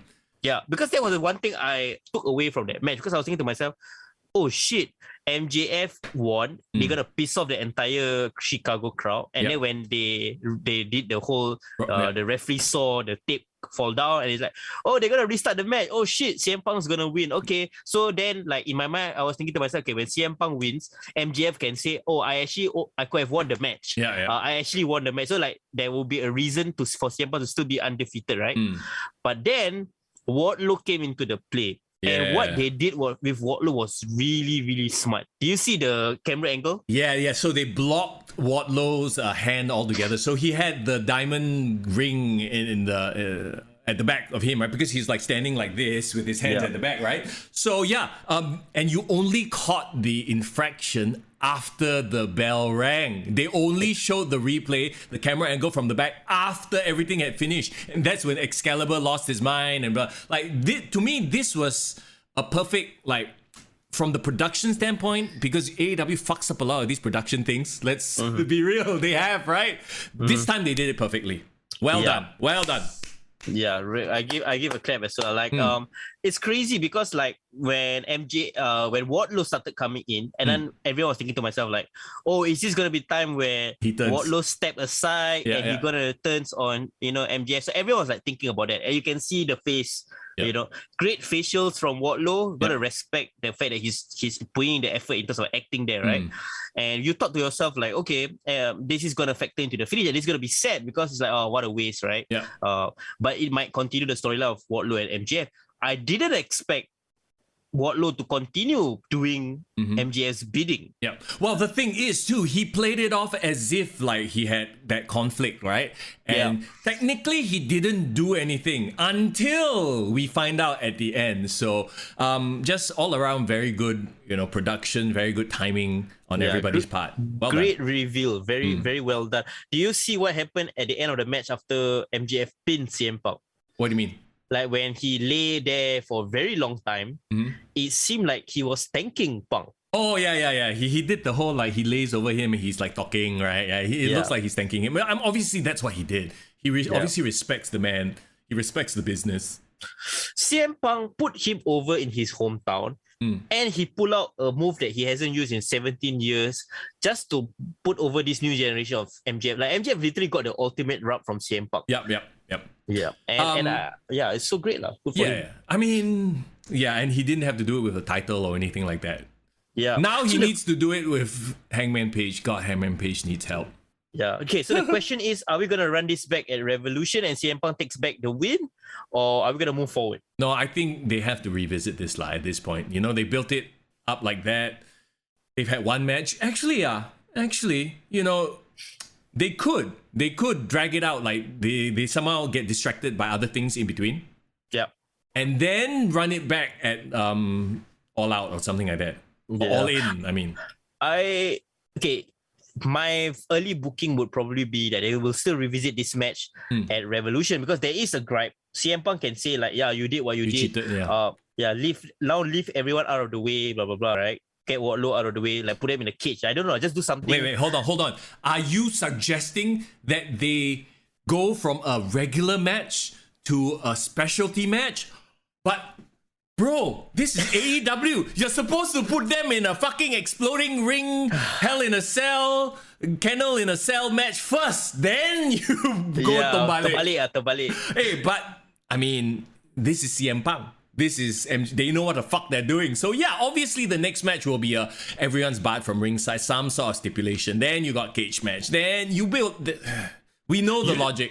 You know what I would love? What? I don't know whether AEW has done this, but I wouldn't mind an Iron Man match between the two of them. No, but okay. Here's the thing: they have time limit draws, so an Iron Man match doesn't work. Okay, what is their regular match? I mean, it's 30 like minutes? 30 minutes, right? Yeah, but I wouldn't mind like 30-minute Iron Man match, but then they first to a fall. Or... the Hangman Page Bryan Danielson was 1 hour, right?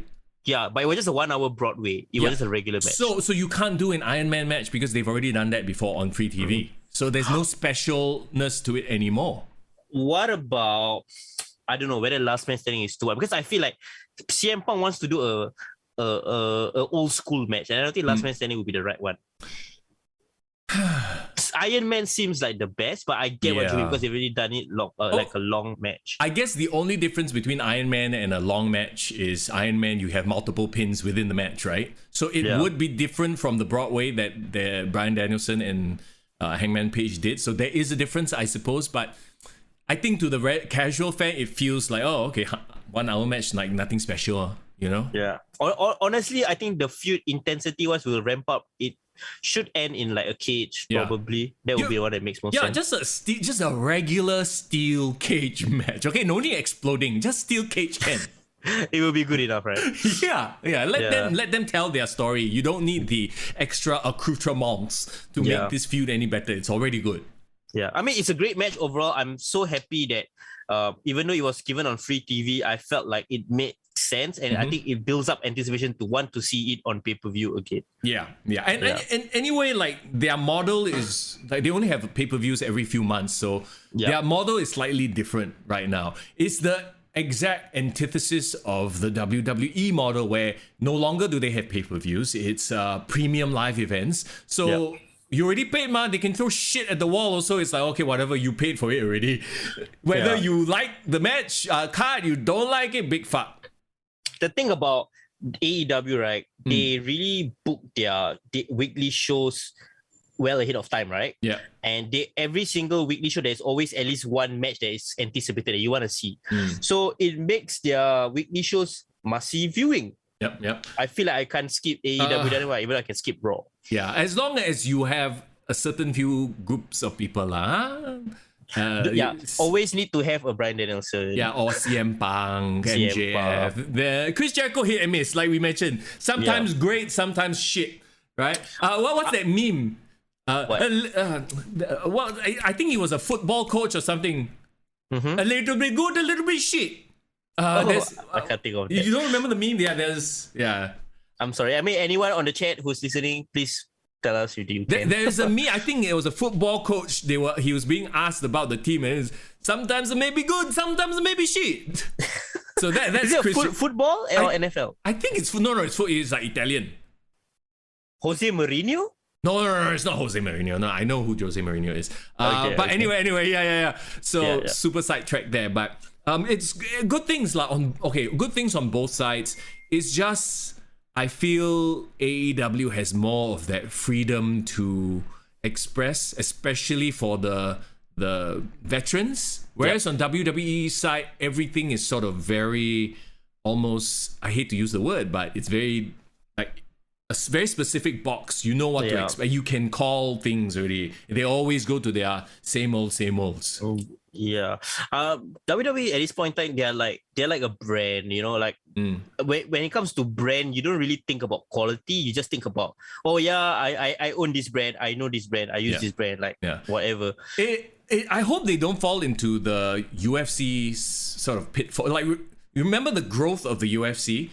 They first of all, at first it was always about like the fighters, right? It was Chuck Liddell and Tito Ortiz. Those were the big characters. Then you had your Anderson Silvas, your of course in more GSP. BJ Penn. More recent times, Conor McGregor. Those are huge names. And then along the way, the UFC, they wanted the UFC to be the name. They didn't want to rely on the athletes, because at the end of the day, you know, athletes can go fuck you and run somewhere else, right? Yep. So that's what they did. But now when they focus so much on just the UFC brand, like who are the UFC champions now? Can you even name them? Usman is still a champion right now, right? I don't know. I haven't had the want to follow the product because, you know, it's sort of kind of like very bland. Honestly, I stopped now. watching when Khabib retired. Yeah. Yeah. He was my guy. Yeah. So like for me, it was Anderson Silva, it was GSP, that generation. So that was when I stopped paying attention to the WWE. So you still need your stars, but you also need to build up new stars. The problem that UFC had for a long time as well. They were in the Ronda Rousey business, and then she lost. And then you could have been fucking building up her. What was it? Amanda Nunes that beat her? It was no, it wasn't. It was Holly Holm that beat her first. Holly Holm beat her first, yes. Then the other one was Amanda Nunes. Amanda Nunes was the second time, yeah. Yeah, like if you remember, I don't know if you watched it, but the build up to that, they never promoted Amanda Nunes at all. You know, she barely got a package. Like Really? Ronda Rousey had all the package, all everything, nice. Oh, and here's Amanda Nunes, and then Amanda Nunes beats her, and it's damn embarrassing. It's like, you could have been fucking building a new star. But here's the problem, right? Like UFC, as much as they want to build their stars, they can only rely on the fighter. The fighter is only as good as their last match, and you can't predict that. You can't like cheat and book that shit. Yeah. Well, but they can at least promote, you know what I mean or not? If you put the promotion under both equally 50-50, at least whoever win, at least you have a new star. Yeah. WWE even has even less of an excuse because they know the fucking end. They know who's going to win already. So you don't have an excuse not to put the promotion behind, you know, whoever, whatever. I see it from the company's point of view. I see it from the wrestler's point of view. Like as a company, of course, like for example, if you hit your entire life on Stone Cold, then Stone Cold gets injured or he died or some shit happened to him. He walks out. Yeah, he walked out. You're fucked, right? As a company. I think maybe that lesson was a bitter lesson. That's why Vince was like, okay, never mind. I don't want to rely on stars. Maybe John Cena was the last time because he was reliable, but we are just going to make it WWE. But then, you're right. Like we as fans, we identify by the wrestlers. We want to support the wrestler, not the WWE. Yep. I mean, so you got, okay, like to a certain extent, we also like, we get the brand value. Like we understand what we get when we watch a Disney movie or a Marvel movie now, right? We understand surely got a certain quality one. So that's where the WWE is. The problem is like I don't see myself not watching the WWE anymore, you know? So it's like, it's already part of it's a lifestyle.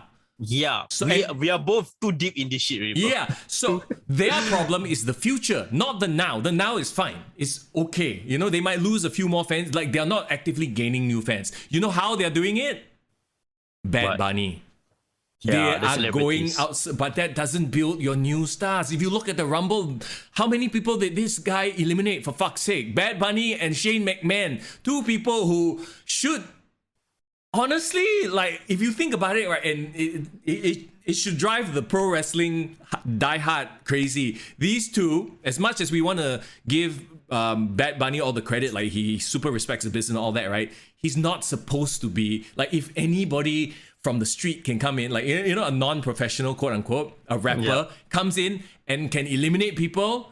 Like, wow, it makes your wrestlers look like chumps. Yeah, that's the worst part. And great point that you brought up, Shane. I mean, you're going to touch on him as a subject in a bit. Yes. But like, that's the thing. Like, your final five is like a Shane McMahon and a Bad Bunny. And like 3 guys who are in their 40s, like Randy Orton, Brock Lesnar, and like, I think Drew McIntyre is not really a young guy as well. Yeah. So, yeah, it's tough. Like, the problem is they have a gap. They have a generation gap. Because like, okay, when it was Undertaker, right? And then after Undertaker, he built like the John Cena, Batista, and like Randy Orton, right? The thing is, at this point in time, Batista, John Cena, and Randy Orton needs to be in WWE, but as the legends, and they need to pass over to the next generation and build up the next generation. But after Cena, only CM Punk came on top. They could have built up more people, but they lost out the opportunity. Like Alberto Del Rio didn't stick, for example. Jack Swagger didn't stick. Yeah.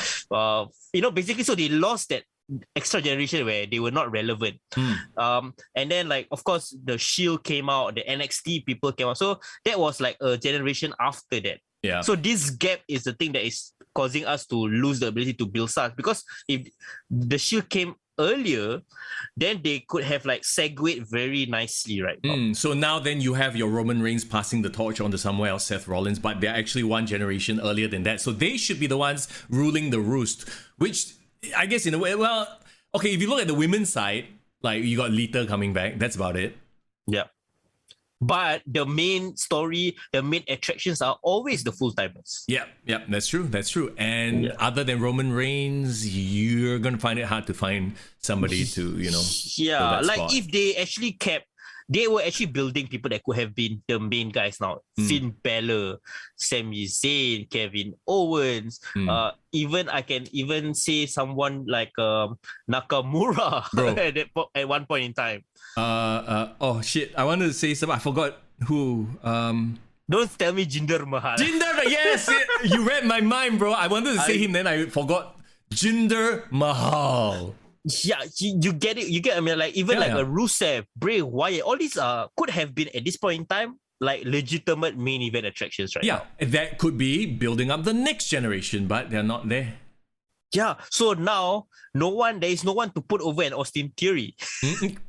Other than Finn Balor, who's been so poorly booked anyway, they've fallen. It's become like a Dolph Ziggler situation where he's so open to anything lah. So he keeps losing. Even though he used to be a world champion, it means nothing anymore. Like a Jinder Mahal, another example. You put the title on him. Oh yeah, former WWE champion. He's dangerous. Yeah, okay, yeah, we believe that. Yeah, sure. He's not coming out to job. Yeah, sure. Yeah. And like another problem is all the NXT talents that was primed to be the main event roster attractions all leave or get fired. Yeah. That's the thing. Like that was that generation that's supposed to come in and be the next one, right? No, bye. They all went to NXT, so NXT has that generation now. Yeah, and they basically not NXT, sorry, AEW. Yeah, they essentially bungle their continuation, their succession plan. But see, does Vince care? He's gonna retire sooner than later. Like, he's not young anymore. Nick Khan doesn't see the business like that. So he's just like, I'm just looking at dollars and cents. You costing me too much. I don't care that you have a lineage, whatever. Bye-bye. Let's bring in fucking Omos and Aziz. I've always thought about this quote. Like, I think Vince McMahon is the kind of guy, like, I think back to the NWO quote, he will inject WWE with poison. Like, I feel like he's the guy, like, if I can't be around anymore, I'm just gonna kill what I built. Give it to Triple H. Well, he's not going to give it to Shane McMahon. And I think now is the perfect time to talk about Shane O'Mac, who, there are a lot of reports, very interesting, and it seems kind of out of character for what we've known Shane to be. But I read one report that said that he was very disruptive as the producer of the Rumble. Usually it would be TJ Wilson, aka Tyson Kidd. Or who else? Triple H will always be on the Rumble. Yeah.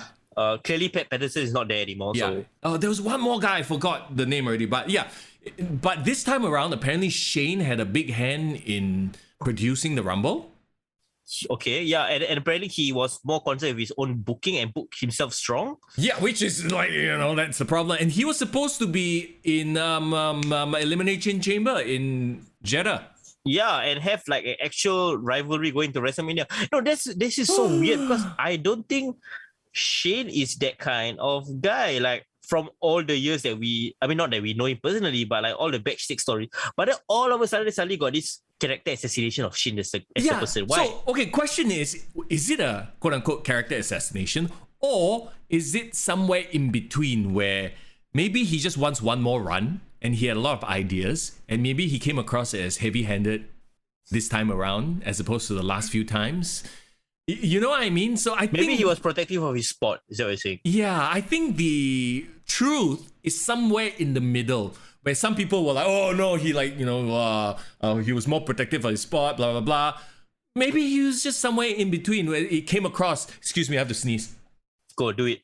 Yeah. So no, but you're right. Like when I was thinking of like Shane McMahon, right, as a character or as a role, right? Shane is like Prince Charles, bro. Oh God. You know why? Why? Because he's still waiting to be king, but this Queen Elizabeth just never dies. Right. No, but do you think that he wants to take over the business from Vince? I don't think so. I don't think he wants to. I think he wants to be his own man, or at least put a stamp to WWE in his own way. But he knows he will never be able to do that because Vince will never relinquish power. Yeah, if anything, he will probably give it to Steph. But at this point, it looks like he's gonna give it to Nick Khan, who's the businessman and everything. Yeah. So it just seems like he was gonna come back for a big payday. For we'll get to Saudi Mania, I suppose. Oh, we didn't talk about the other big payday. Goldberg. Okay. Let's just wrap things up with Shane McMahon. Yeah, we gotta wrap things up. Right? Look, man, Shane McMahon. It's a probably, weird thing. It's a weird. It's there's a lot of holes. I don't think we know the full story as of yet. He probably just came back because it was going to be a big payday, Saudi Mania after all. We all know that's big money, right? And then he this time around just overstepped his bounds and offended some people, in the heat of the moment. And we can say what we want about like the production of this Royal Rumble. It really does, but it does line up though. If you watch the Rumble, it seems like everyone was sort of like didn't have direction. Like even if you watch the Rumble itself, right? It's like usually in a Rumble, somebody like, especially of a bigger name, they will come in. Or not just a story. No, they will come in and they will generate heat. All right, let's feed him. So whoever shows up, comes in, he gets a few big moves before they just settle into a corner and starts, beating each other up. This time around, if you watch, 80% of it was new guy comes in, goes in the ring, disappears into the corner fighting somebody. That's it. Not like there's no real like pop moment. Lack a lot of storytelling for sure. And it was very weird. So I don't know if it's maybe a combination of everybody not having a proper storyline, or they realize that we're just doing this for Brock Lesnar to win, so we just half-ass it. And just because Shane McMahon was producing this or helping to produce this, it all fell on him. Yeah, maybe. And of course, we heard a lot of stories about there's a lot of changes, last minute changes, blah, blah, blah. There's a lot of confusion. I think just to wrap up a bow on the story, I think Shane McMahon will forever be tied to WWE. So even if he like forever leaves, right? Yeah. Not on talking terms with the father, for example, he can live like 8 years like what he did last time. Yeah. And he will still be welcomed back like a hero. I mean, his music is like iconic at this point in time. He just reminds me of what Harvey Dent said in Dark Knight. You either become a hero or you live long enough to become the villain. And that's exactly what happened to Shane McMahon. Unless, of course, next week... Actually, isn't there a thing where Tony Khan just put out a tweet or something about the Forbidden Door?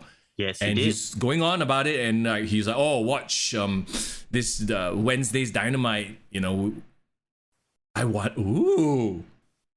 is he hinting next Wednesday? It could be a wrestler. It could be a McMahon. Bro, can you imagine Shane McMahon showing up on Dynamite, the ultimate Forbidden Door? Bro! I now own AEW. The name on the contract says McMahon. But it's not Vince. Oh my God, can you imagine if that is what old Tony Khan is referring to? The thing is, right, Tony Khan sounds like the kind of guy who... he is open to collaboration. He seems like the kind of guy who's open to collaboration. But I don't think he wants to... Like, people leave WWE to get away from a McMahon. Is it really a good idea to have another McMahon control a rival company? He's not going to go there as a like a decision maker. He's going to go there as a talent. I really do not know. But you know what? I would think that I would rather have William Regal appear in AEW, in my opinion. But as an authority character. Maybe. But he's talking about Forbidden Door, macam like they are still signed. So I don't know. Yeah. We'll have. I don't know. I mean, there's gonna be a lot of interesting things to see this week on the. I mean, if you are in the road to WrestleMania, AEW is gonna gearing up towards Revolution. There's a lot of shit happening, bro. Anyway, Tony Khan is also very good at like overhyping stuff. So it could be like freaking, Yeah, remember when he like hyped a legend and came out, it was Christian? I mean, okay lah, Christian was good lah. Okay, yeah, exactly. This guy Oni Lockin showed up. Fuck off lah. The Brian Kendrick apparently showed up. He's all elite, and then what was the whole story with Brian Kendrick? He had a match.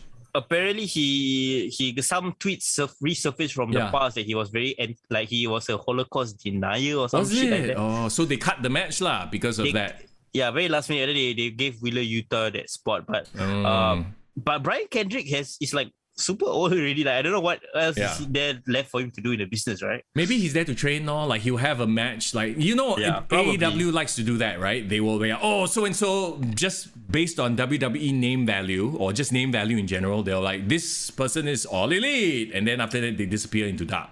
I feel like there's enough talent out there on the free agency to create a viable third company. Like I think there's too much in AEW already. I think they can Impact.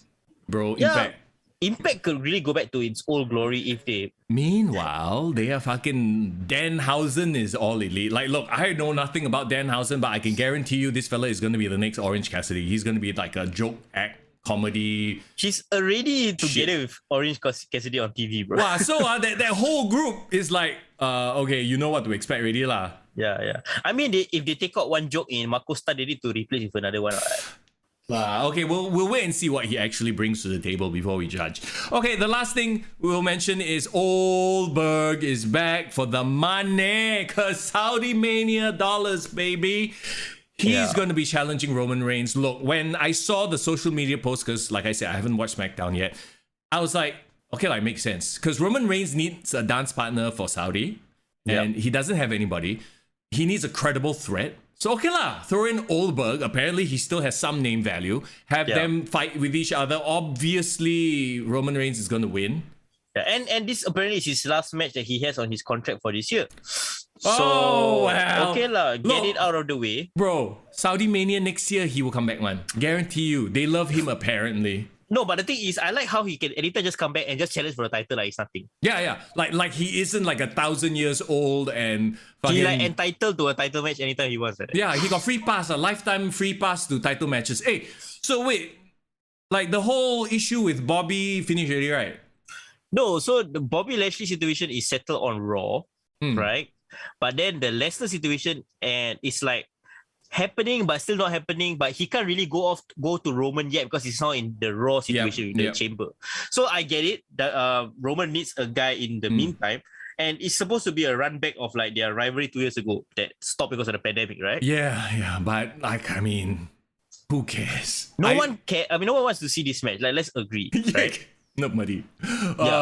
But I think for legacy's sake, it would be great that Roman Reigns beat his ass at Saudi Mania and like can add that to the another wrestler that he beat in this long historic title reign. How would you even book this match? A squash? I would fucking just have him get squashed. But we all know that Goldberg has a say in his matches. Like he's not gonna allow himself to be squashed by a Roman Reigns, right? I think Goldberg will pass out from the guillotine choke. That's what's gonna happen. You think so? Okay. Yeah. He will spear Roman Reigns, but as he falls to the ground, Roman Reigns holds him in the choke and then chokes him out, like a Bret Hart and Goldberg situation. Right. There you go. Okay, sure. And then he doesn't tap because he's such a man, right? But he just couldn't fight off the dominant heel champion that is Roman Reigns. You know what? I really hope though this match there's no shenanigans. Yeah. But I think there will be just to protect Goldberg. It is what it is. Yeah, maybe Sandberg will try to get involved, and then like the Usos will beat him up, and then Goldberg will be like, "You hit my son," and then distraction, he gets hit. Saudi Mania in 2050, Sandberg versus Dominic Mysterio for the Sun Battle of the Suns Championship. Oh my gosh. Okay, so there we go. That's this week in pro wrestling. Next week we will be previewing properly Elimination Chamber. Yes, of course, there's a lot of stories, probably a lot of news stories that will happen by then as well. Quite a few matches that have been announced already, but we'll get into that as we come along. Thank you so much for joining us on the podcast here today. I know we're not live today, but we appreciate that you're here. If you're listening to this on Spotify and on Apple Podcasts as well, and wherever else you got your podcasts, we thank you so very much. Hey, go on to our social medias, come say hi, and like we always say, we love to continue the conversation on our Discord channel. It's in the description on YouTube. The links are everywhere on our socials. Very hard to miss one. Yeah, for sure. And of course, for those of you who are going to be watching Pro Wrestling Local Live, Pro Wrestling Live locally, finally, with Grapple Max, please send us like results or like just tag us if you're there. I want to, I want to know what's going on over there, and please enjoy yourself and watch wrestling safe. Hopefully by next Monday, we will also get a video of the event itself so we can, sort of weigh in and we can check it out for ourselves. You know what I mean? Like we said, we didn't manage to get tickets because, fastest fingers first. These tickets just flew off the shelves. But we can't wait to get back to actually being there live to watch local wrestling. Here's the thing though. Okay, here's the thing. When we used to go to these live wrestling events, right? It would be hard for me to concentrate on the match because I'm taking notes. And when you're taking notes, you're not concentrating on the match. So in a way, I'm like, okay, actually watching a video might be better, but nothing can replicate the live vibe you get when you are there. Nothing can replicate that. So enjoy the matches if you are going to be there. And everybody stay safe, okay? Thank you so much for being here. We have a Patreon page. Link is below if you think, hey, these guys need a little bit of my support. Any tier will be much appreciated. Thank you so much for being here. Also, if you're celebrating, Happy Lunar New Year as well. Okay, it's Mr. Young. And it's Far in the building. Take care. Kick to the gut. I like it.